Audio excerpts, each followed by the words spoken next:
Welcome to the Polgar Chess University. In this lesson, I'd like to tell you about a theme, a subject, that's not much known to beginner players, and even relatively experienced players forget about it time to time. Yes, I am talking about en passant. En passant is a French word or expression for a very special rule in chess, that when a pawn uses its special right to choose to move up one or two squares from its initial square, then there is a special opportunity capturing that pawn while moving. And let me demonstrate what exactly I'm talking about. Here we go. Before I continue talking about en passant, let me tell you a little bit in general about this endgame. In this pawn endgame, each side has only one pawn, and considering the fact that the white king is conveniently right under or on the promotion square of the black pawn while protecting the pawn on e2, normally a position like this would be a draw. And in fact, it is a draw if white plays correctly. However, at first it seems that there is a way to win here for white. By advancing the pawn two squares up. Remember, it's rather important that the pawn advances two squares up. Now, if the black king would like to catch the pawn, the promotion square of the pawn, considering the fact that each of the pawn and the king can only advance one square at a time, the white pawn will always be ahead of the black king. As you can see, they both marching up, but then the white pawn promotes to a queen and reaches an easily won position.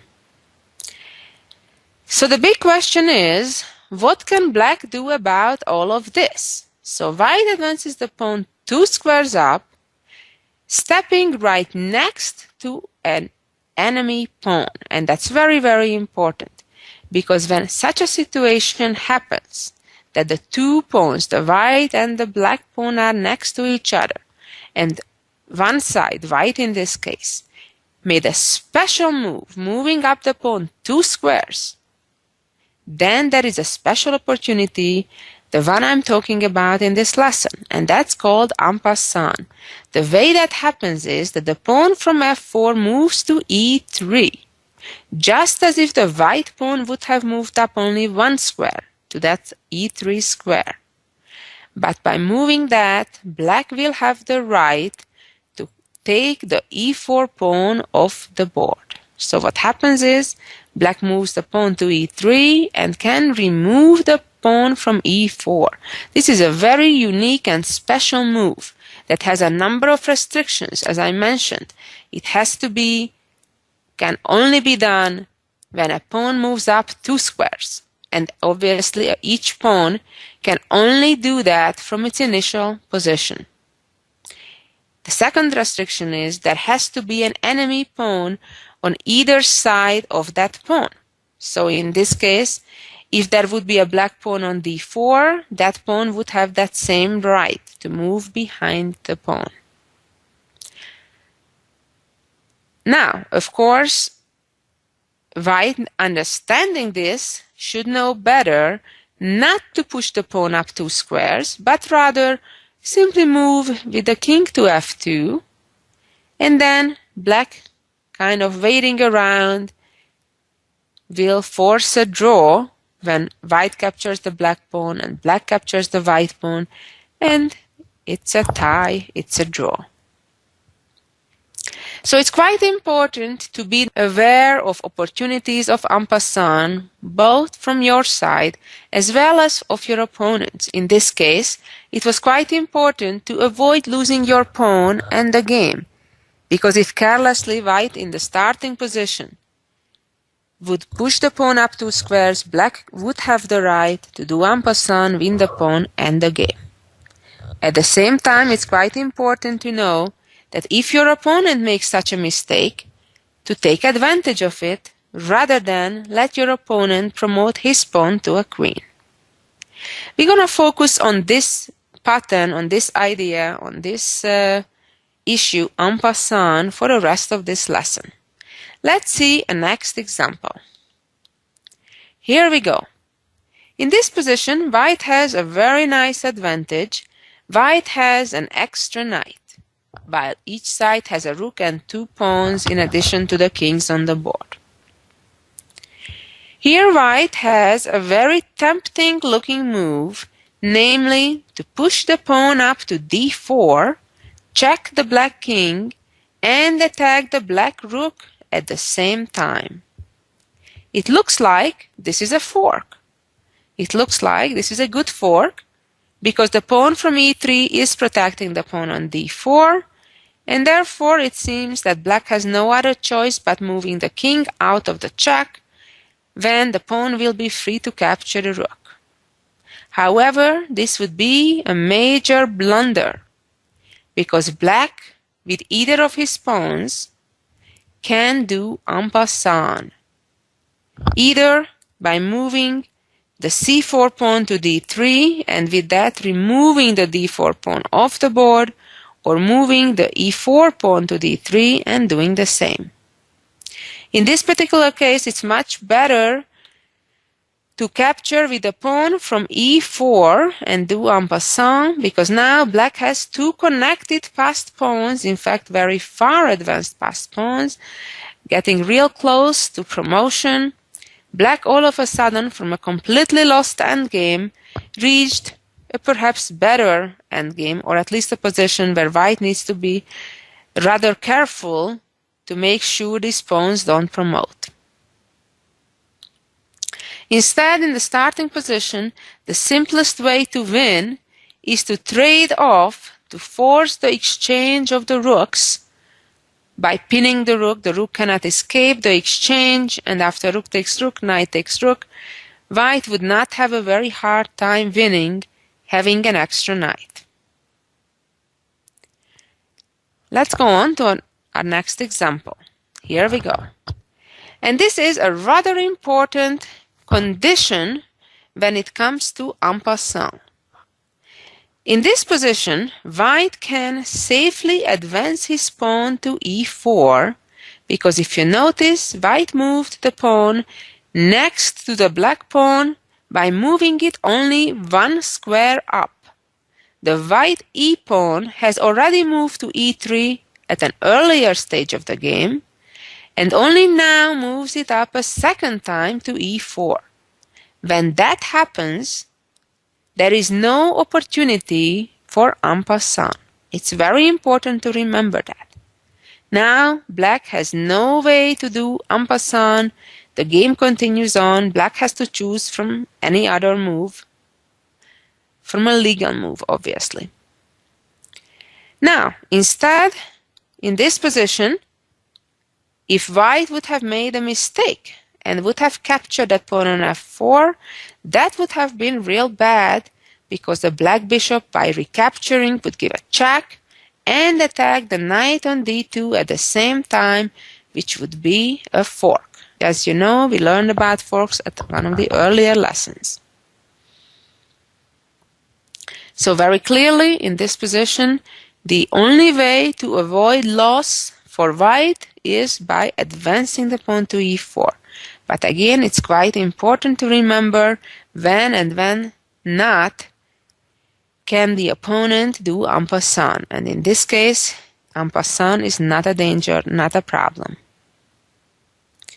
Let's move on to a next position. Here we go.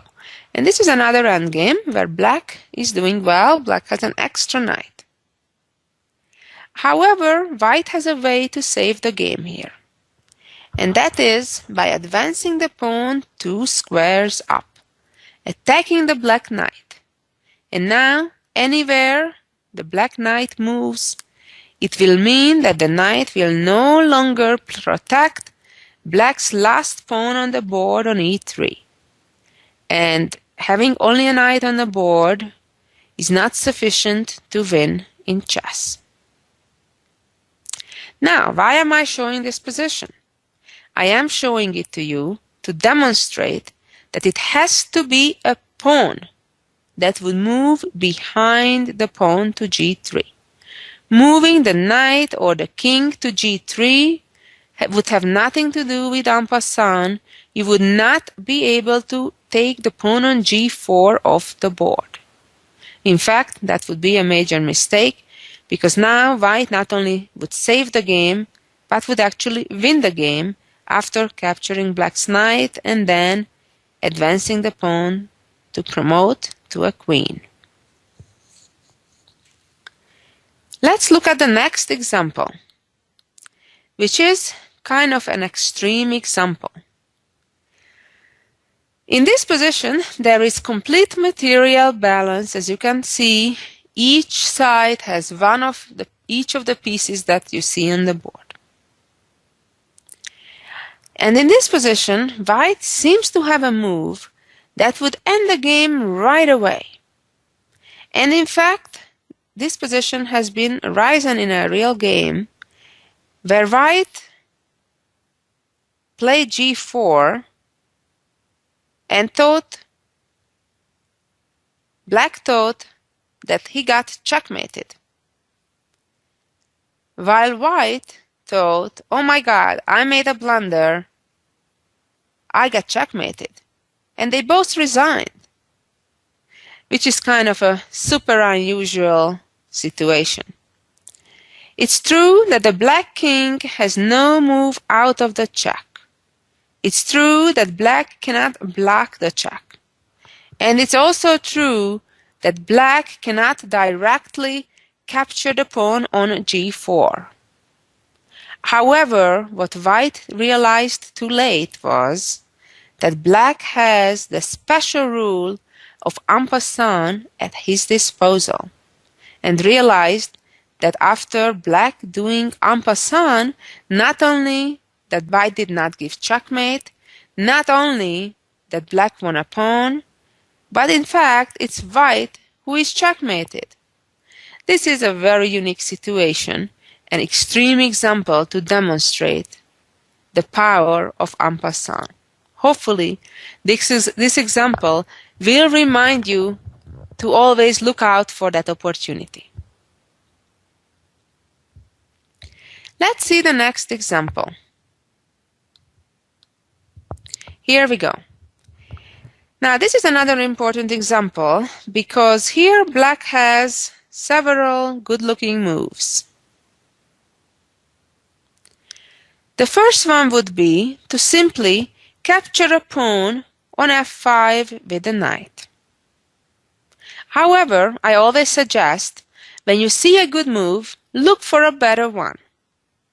And if you follow that advice, you may come to the idea to instead try to trap white's bishop by advancing your pawn to g5.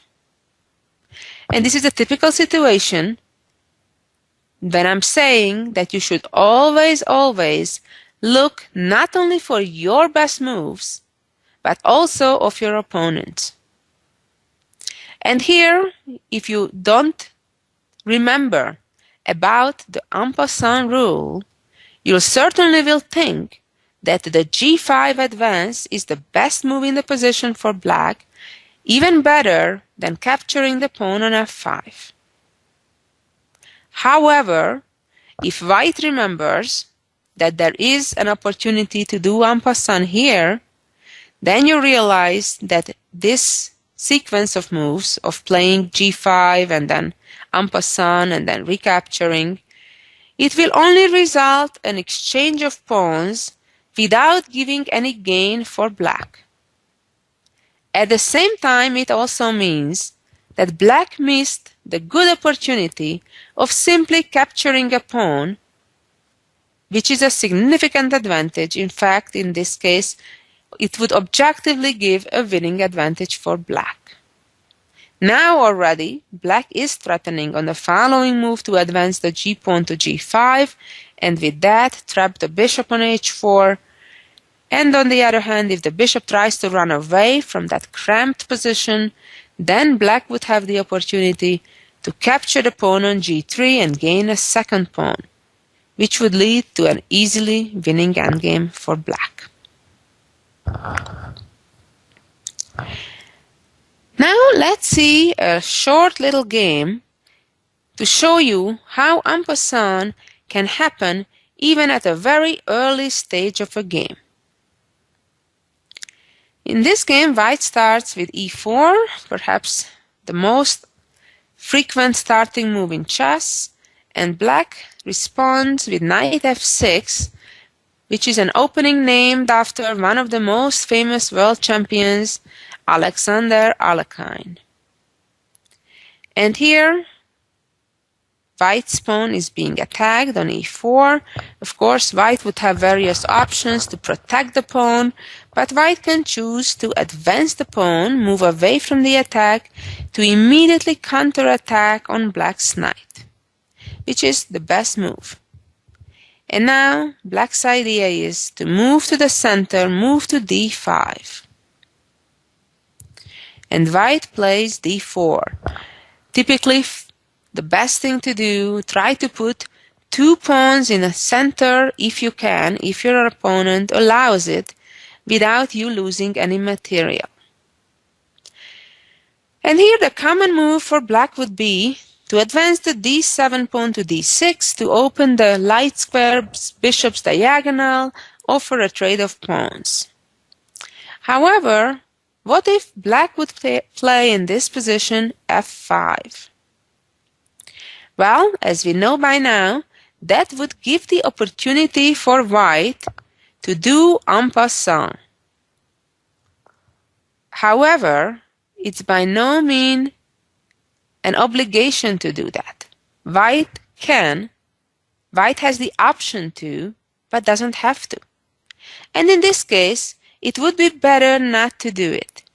It would be best to, in fact, chase away the black knight from the middle of the board, force it to move again, and then after knight goes away, white could continue simply with developing the knight, or even try to chase the knight again, chase it back to d5, and then make a very restrictive move for black, play bishop to g5.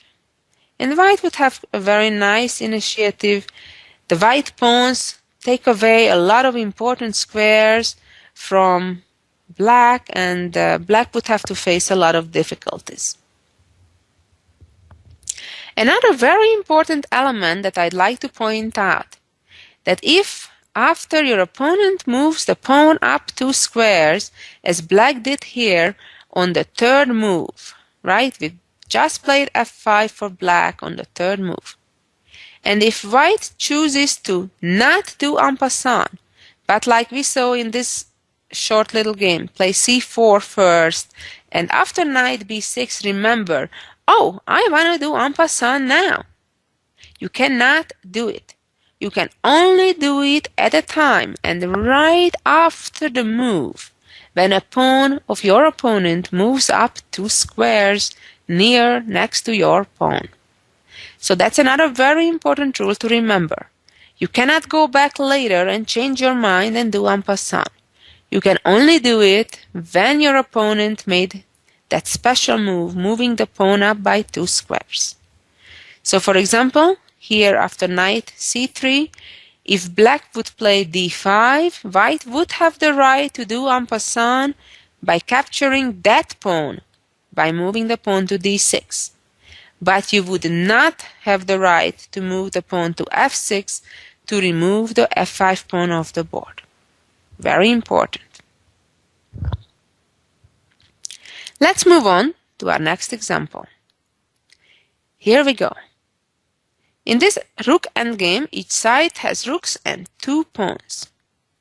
As I mentioned earlier, unless one side has a very far advanced passed pawn or is about to win material immediately, endgames with even materials usually tend to end in a draw, assuming that neither side makes a major mistake. In this position, black played e5, giving a check. Now, this is a special situation when white can react to that, other than moving the king out of the check, by doing en passant, in fact doing it in 2 different ways. Since the black pawn is in between the two white pawns, so they are both on the black pawn's other side, white can choose to do en passant with either of their pawns that's on the 5th rank. Now, one of those two captures is excellent and would leave white with an extra pawn and with excellent winning chances. On the other hand, the other one would be a major mistake. Capturing with the pawn from d5 would be a major mistake because it would leave the rook on d1 hanging, and all of a sudden white would lose a rook while gaining only a pawn. On the other hand, capturing with the f-pawn to e6 would result in a gain of pawn and would be an excellent move. As you could see from this example, it did not matter that the white king was in a check. That had no effect whatsoever whether you can do en passant or not, just because your opponent's pawn move was a check. And let's see our final example, a pawn endgame where each side has 2 pawns each. This is a very important pattern that happens a lot in endgames and especially a lot in pawn endgames.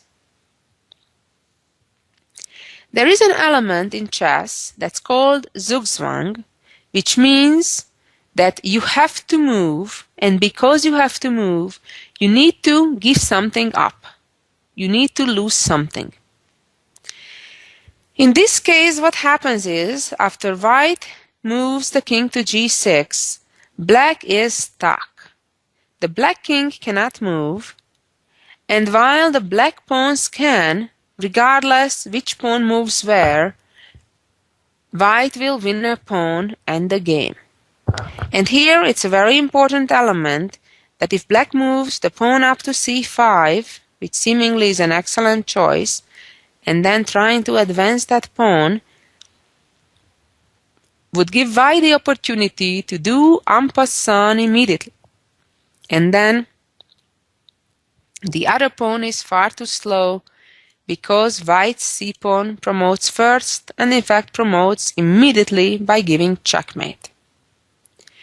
The same would happen if black instead would push after king g6, would push the other pawn up to a5.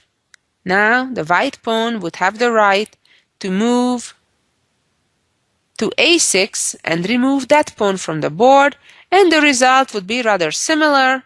After black moves the black pawn is far too slow, white's pawn arrives first, and again by giving checkmate. Well, I hope all these examples illustrated to you how en passant works and why is it important.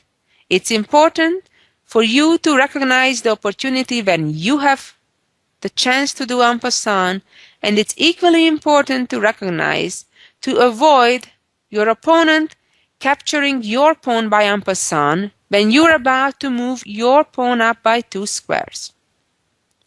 You also saw that not all en passant moves lead to a gain. In fact, sometimes they are an outright error.